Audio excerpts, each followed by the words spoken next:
Hi everyone, welcome to this video on the Converging Lenses lesson in the Sound and Light scheme.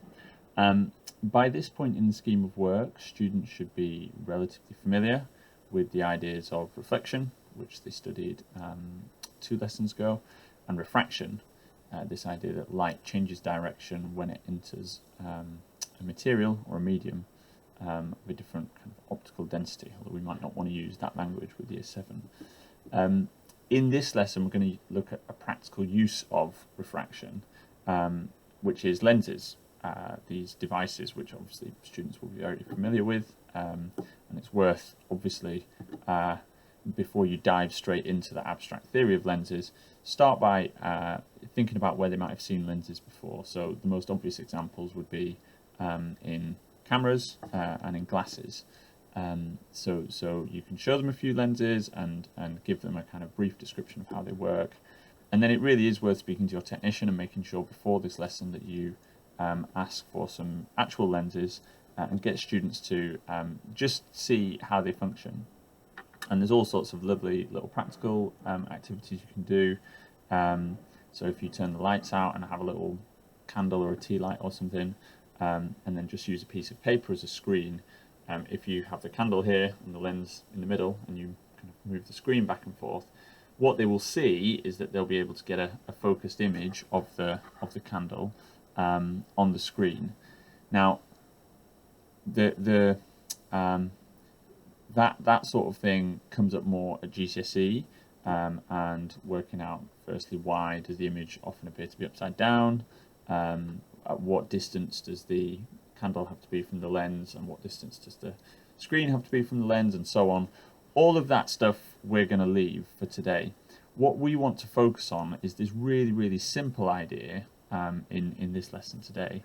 It's a really simple idea, essentially that lenses, what they do, or the converging lenses that we're going to look at in year 7, they bring all of the light rays that come from a long way away, so light rays that come into the lens parallel to the normal, and we'll draw this out in a sec, they bring them all together at one point.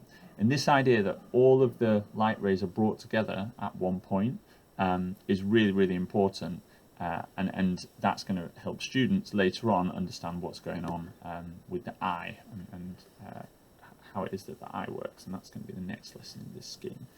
So once you've got students to play around with lenses and they've kind of seen how they work and they've practiced focusing them and so on, what you want to do is give them a kind of abstract account of how scientists represent lenses. So the first thing that you need to do here is to draw the normal.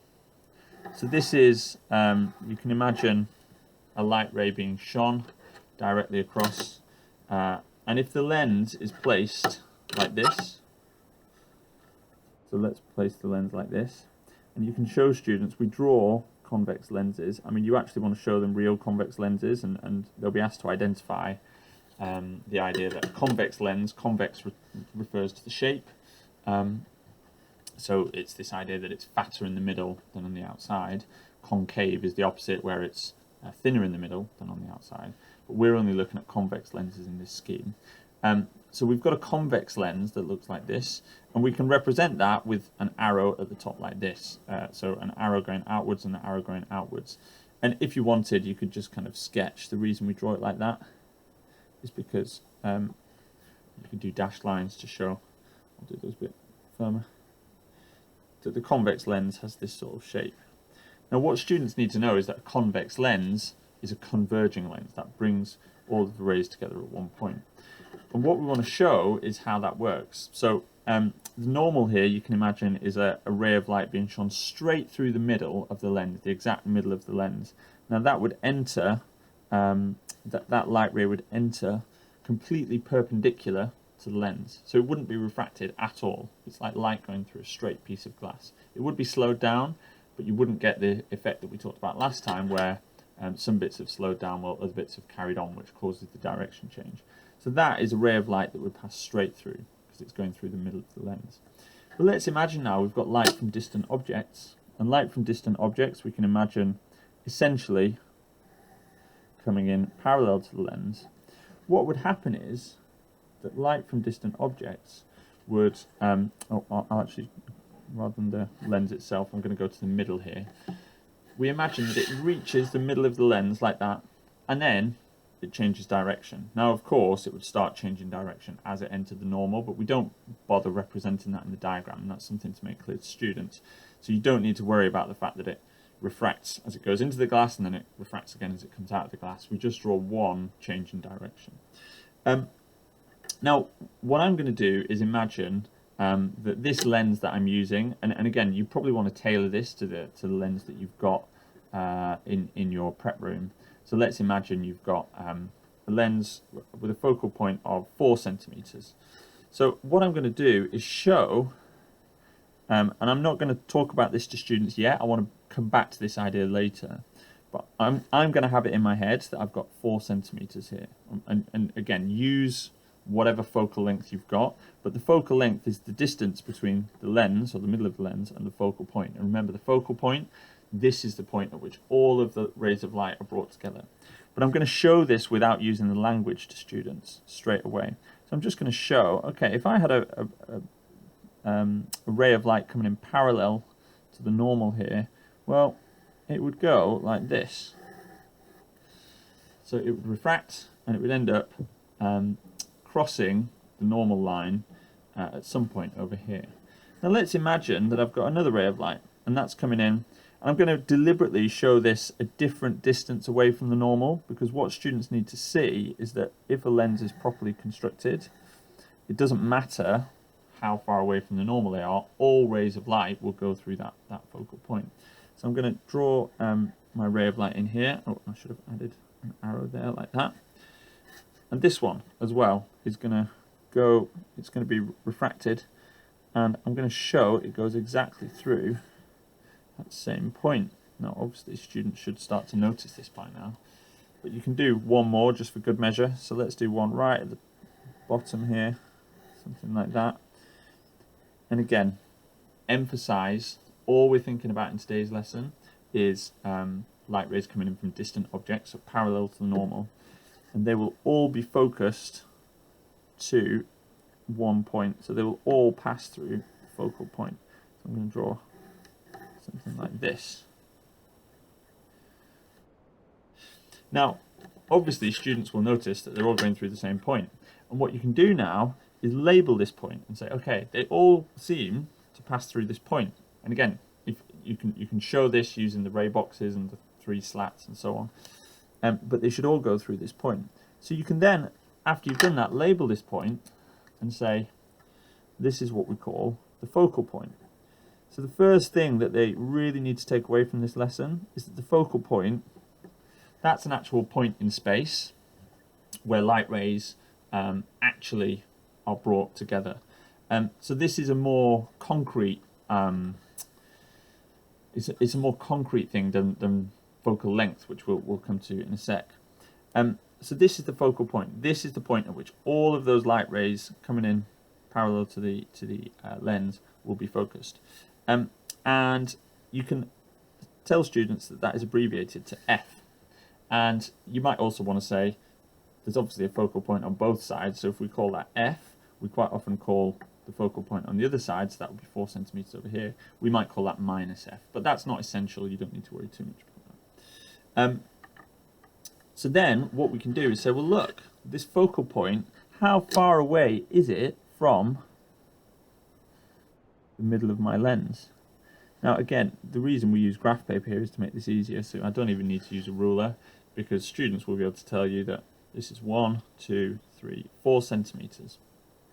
So then you can emphasize this is something slightly more abstract. This is the distance between the focal point, so that's an actual point in space, and the middle of the lens. That's what we call the focal length.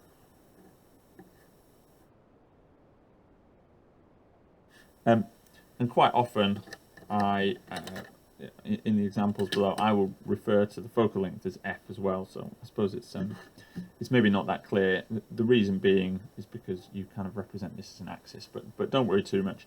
But the main thing for students is that they recognise that the focal point is this point in space, and then the distance between that and the centre of the lens, that is the focal length. And really, all we're going to practice in the exercises later is drawing similar diagrams for lenses of different focal lengths. But what's really important is that once you've modelled this and shown this, and ideally you would match it up, as I say, so if you've got a lens with a focal length of 10 centimetres, well, move your lens over a bit and make sure you've got a focal length of 10 on your diagram. Because what you want to do is say, oh look, so this lens that I was drawing, it's got a focal point f and a focal length of, let's say, 10 centimeters, or in my case 4 centimeters, and show them the lens itself, and show them, it's probably got something written on the packaging to say it's got a focal length of however many centimeters. And what's really important is that they can map what that lens looks like to what's represented in the diagram here. Now, the last thing to say is something about power. And again, this is best if you demonstrate it, maybe under the visualizer, or get them to do it themselves. And get them to look, what they'll see is that thinner lenses have a longer focal length. They don't refract the light as much. Whereas fatter lenses, they refract the light an awful lot. They have a much shorter focal length because the light rays come together a lot closer to the lens. And you'll see that in some of the examples here. So I've got these will be the answers to some of the exercises in the deliberate practice. But this would be a lens with very short focal length of 2 centimeters. So you can see there's an awful lot of refraction happening here. Whereas if you had a focal length of 8 centimeters, the refraction would be a lot less. So you've got a much longer focal length. And you can tell students that we measure the power of a lens in diopters. And if any of them wear glasses, they'll know that they've got a kind of they'll have a little number. So mine, for example, I wear glasses. I've got minus 2.75 and minus 2. That is measured in diopters. And again, at GCSE we'll do calculations around this. You can kind of just tell them though, qualitatively, the longer the focal length, the weaker the lens, and therefore the lower the power. But anyway, that's a quick overview of lenses. I don't think there's anything I've missed there. The main thing to focus on, as I've said, is just drawing those ray diagrams and making sure that students can map what they see in real life in the lab to these abstract diagrams that we've sketched out here. Hope that's helpful, and yes, I will see you next time for some more on the eye.